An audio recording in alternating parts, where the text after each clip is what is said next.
Projeto Saltimbancos do Conhecimento. Nós, reféns do medo, que tal voltarmos no tempo e fazer uma viagem por Roma Antiga, capital do Império Romano? A história dessa civilização é vasta, rica em detalhes, de modo que vamos nos ater aos últimos tempos da Roma dos Césares. Já no declínio do Império Romano, a juventude patrícia havia se corrompido moralmente. Mesmo os mais velhos também tinham como distrações maiores os banhos, as orgias, as bebedeiras nas tabernas e as corridas de bigas. Também prestigiavam os espetáculos proporcionados pelas lutas entre gladiadores e com as feras, no circo romano, Coliseu. Os gladiadores chegavam em número cada vez maior, vindos das províncias dominadas pelo Império Romano. Mal imaginavam os patrícios a ameaça que pairava sobre Roma e suas possessões e zonas de influência. Assim, concordavam com a determinação dos últimos Césares a deter o centro do comando de Roma. Como as prisões do Coliseu já se encontravam abarrotadas, os sumo mandatários do poder destinavam os gladiadores recém-egressos às periferias da cidade eterna. Esses homens viviam miseravelmente em guetos, fortemente vigiados por legionários. Foi quando, em 476 d.C., que o cerco se fechou de vez sobre Roma. De pouco adiantou a contratação de última hora pela Igreja de artistas plásticos talentosos, que com suas telas retratando o Cristo normando, não subjugaram, porém, pela fé, os invasores. Hordas de visigodos, ostrogodos, normandos, vikings, hunos, mongóis e outros povos atacavam Roma. Se juntavam à bem-sucedida incursão os escravos e cativos pertencentes a essas mesmas etnias. Roma capitulava, cercada por todos os flancos. O ano de 476 d.C. assinala a queda do Império Romano e também o início da Idade Média, também chamada de Idade das Trevas. Os reis e nobres europeus que ainda não possuíam castelos trataram de construí-los. Os vassalos desses senhores feudais foram favorecidos vivendo em pequenas casas de seus suceranos. Até uma igreja se encontrava invariavelmente presente nesses feudos. A igreja desse período da história infundia grande medo nos fiéis, intermediando e apaziguando as aflições dos homens com os anjos de Deus.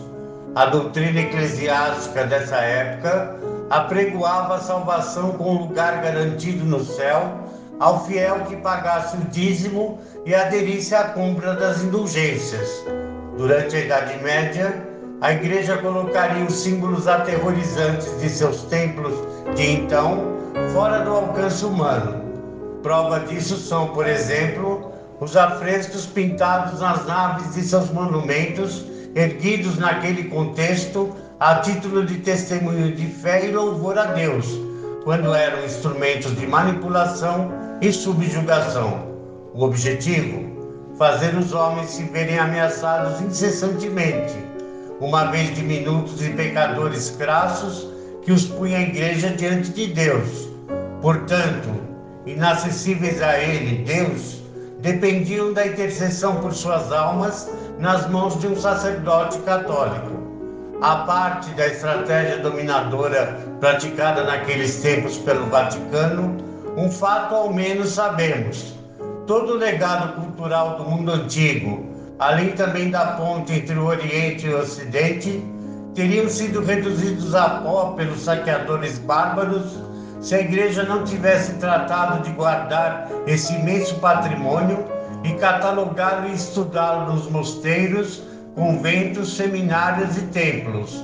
Da iniciativa católica dessa era, surgiriam as primeiras universidades modernas. Saindo da Europa da Idade Média e entrando no Renascimento, as igrejas católicas passam a abrigar em seus afrescos uma explosão de cores e motivos paradisíacos, destacando-se artistas do quilate de Michelangelo e Botticelli. Agora, não mais Deus, mas sim o homem é o centro do universo. Explode então o antropocentrismo. Voltando a falar dos feudos medievais, no entorno desses pequenos povoados, muros intransponíveis vigiados pela soldadesca do senhor de cada burgo eram margeados por fossos profundos, habitat de peixes de água doce e répteis carnívoros. Assim, estava assegurada a proteção contra a ameaça dos bárbaros, designação dos povos que haviam levado Roma à derrocada e agora percorriam a Europa Ocidental, saqueando e disseminando terror.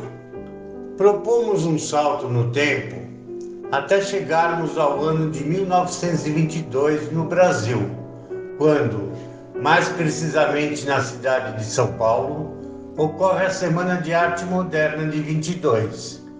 O movimento trouxe renovações e inovações nas artes em geral, e na arquitetura em particular, revelou para o Brasil e o mundo o talento de Oscar Niemeyer. Um dos ícones dessa ruptura de paradigmas e revisão de estereótipos, Niemeyer teve sua genialidade de arquiteto embasada pela parceria com o engenheiro civil Lúcio Costa. É de autoria da dupla o projeto do MASP e da cidade de Brasília, para não citar outras concretizações dos gênios. A criação de Niemeyer não se preocupa com a parafernália de segurança pública e privada que cerceia a imaginação dos arquitetos e engenheiros de hoje.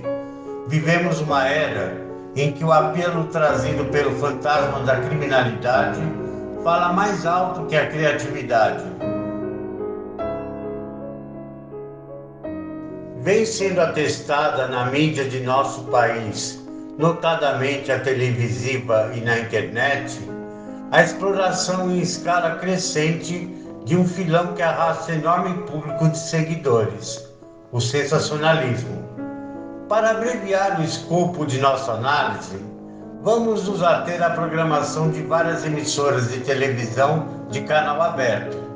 Tanto faz o arauto da vez do sensacionalismo, um jornalista respeitado, experiente, ou um testa de ferro de uma determinada corrente religiosa, quem semeia a intranquilidade, o desconforto, o objetivo velado da exibição desmedida da violência urbana, da criminalidade, dos escândalos que norteiam nossa política é um só: infundir em nós o medo, e em um estágio mais avançado dessa nossa fidelização à mídia, fobias e o pânico. É lógico pensar que um município como São Paulo contabilize diariamente 4 a 5 crimes passíveis de veiculação pela mídia sensacionalista,